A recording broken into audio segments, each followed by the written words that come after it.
একটা কাজ করলে হয়। আমি ওই গেঁয়ো ভূতটাকে বিয়ে করতে চাই না, আর তুইও তোর বাপের পছন্দ করা ছেলেকে বিয়ে করতে চাস না। সেই জন্য আমরা যদি ছোটবেলার মতন উলট পালট খেলি, তাহলে উলট পালট খেলবো মানে? একটু ভালো করে বোঝার চেষ্টা কর।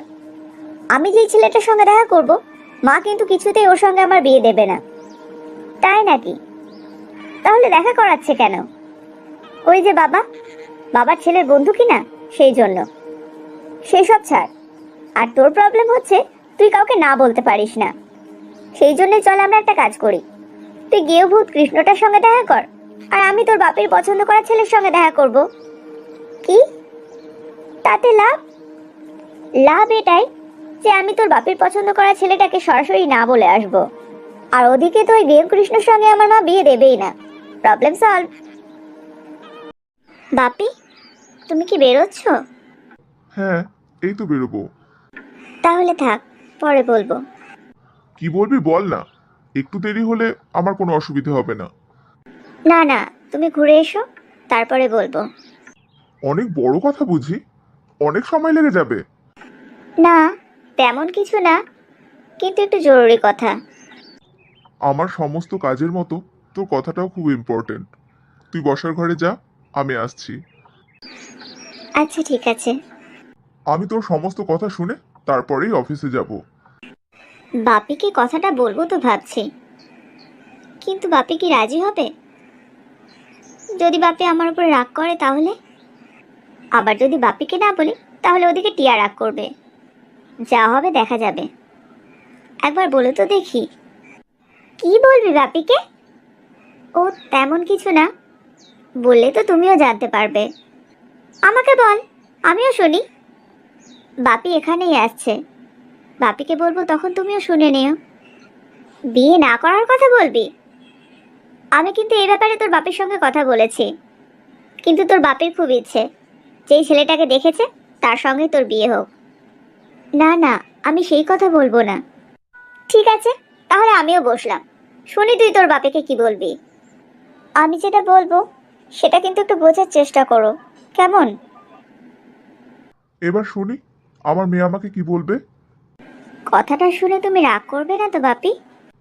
আমি জানি তুই তেমন কোনো কথা বলতেই পারিস না যেটা শুনে আমি রাগ করব।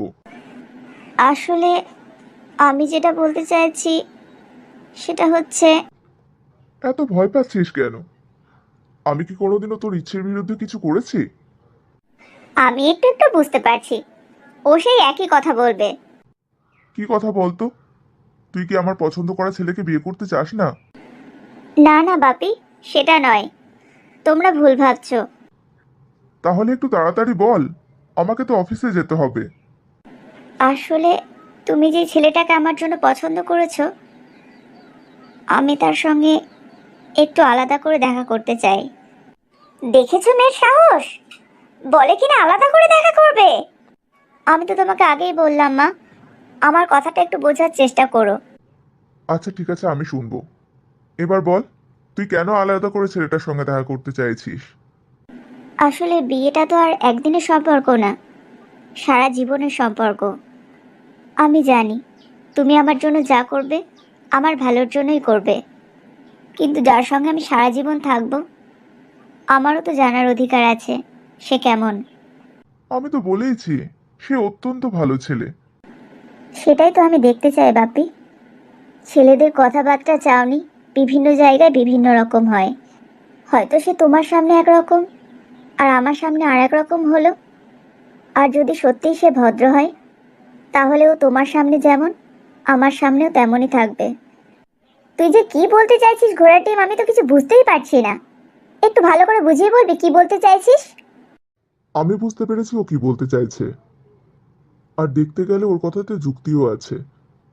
হতেই তো পারে ও কাজের সোর্সে আমার সঙ্গে ভালো ব্যবহার করে, আর সত্যিই তোর অধিকার আছে ও কেমন সেটা যাচাই করে নেওয়া। ঠিক আছে, আমি তোর কথা মেনে নিলাম।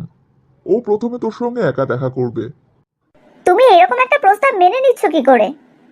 আলাদা করে ছেলেটার সঙ্গে দেখা করার মানেটাই তো আমি বুঝতে পারছি না। তুমি না বুঝতে পারলেও আমি বুঝতে পেরেছি। আর আমার মেয়ের উপরে পুরো ভরসা আছে। কি, তাই তো? বাবা, তুমি কৃষ্ণর সঙ্গে দেখা করার কথা বলেছিলে তো? আমি রাজি। তুই রাজি? সত্যি বলছিস? অনেক কষ্টে তোমার মেয়েকে আমি রাজি করিয়েছি।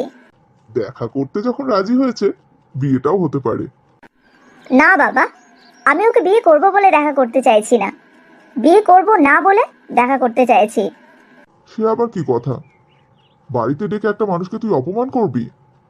ওকে আমি আমার বাড়িতে ডাকবোই না। তাহলে? আমি কৃষ্ণর সঙ্গে একা দেখা করব, তাও বাড়িতে না, বাড়ির বাইরে। সে আবার হয় নাকি? কেন হয় না? ও তো ঠিকই বলেছে। বাড়ির বাইরে যদি টিয়া কৃষ্ণর সঙ্গে দেখা করে, তাহলে আমাদের খরচাটাও বেঁচে যাবে। খরচা বাঁচানোর জন্য বাইরে দেখা করবে? হ্যাঁ, অসুবিধে কোথায়?